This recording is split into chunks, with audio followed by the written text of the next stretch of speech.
بسم اللہ الرحمن الرحیم اللہ کے نام سے شروع جو نہایت مہربان ہمیشہ رحم فرمانے والا ہے۔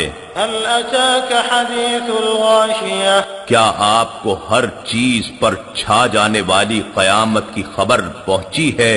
وجوہ یومئذ خاشعہ، اس دن کتنے ہی چہرے ذلیل و خوار ہوں گے۔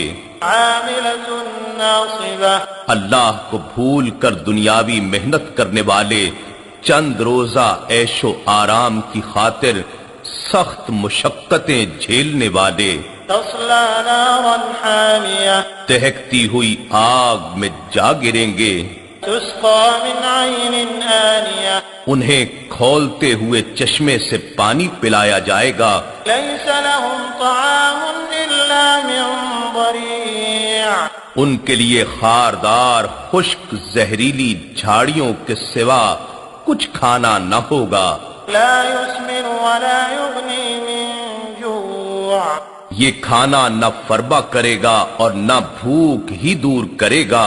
وجوہ یومئذ ناعمہ، اس کے برعکس اس دن بہت سے چہرے حسین بارونق اور تر و تازہ ہوں گے، لسعیہا راضیہ، اپنی نیک کاوشوں کے باعث خوش و خرم ہوں گے۔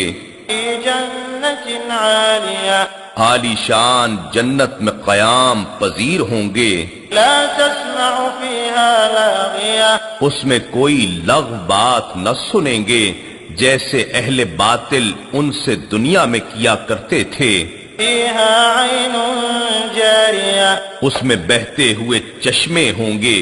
فیہا سرر مرفوعۃ واکواب موضوعۃ ونمارق مصفوفہ، اس میں اونچے بچھے ہوئے تخت ہوں گے اور جام بڑے قرینے سے رکھے ہوئے ہوں گے، اور غالیچے اور گاؤ تکیے قطار در قطار لگے ہوں گے، وزرابی مبثوثہ، اور نرم و نفیس قالین اور مسندیں بچھی ہوں گی۔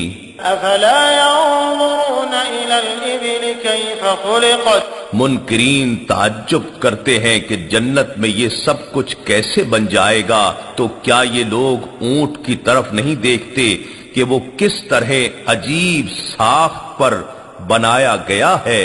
وإلى السماء كيف رفعت، اور آسمان کی طرف نگاہ نہیں کرتے کہ وہ کیسے عظیم وسعتوں کے ساتھ اٹھایا گیا ہے۔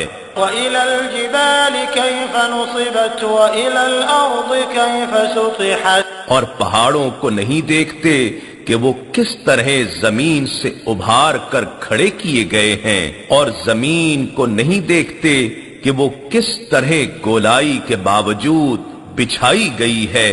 فذکر انما انت مذکر، پس آپ نصیحت فرماتے رہیے، آپ تو نصیحت ہی فرمانے والے ہیں۔ لست علیہم بمسیطر، آپ ان پر جابر و قاہر کے طور پر مسلط نہیں ہیں، الا من تولی وکفر فیعذبہ اللہ العذاب الاکبر، مگر جو روح گردانی کرے اور کفر کرے تو اسے اللہ سب سے بڑا عذاب دے گا۔ ان الینا ایابہم ثم ان علینا حسابہم، بے شک بالآخر ہماری ہی طرف ان کا پلٹنا ہے، پھر یقیناً ہمارے ہی ذمے ان کا حساب لینا ہے۔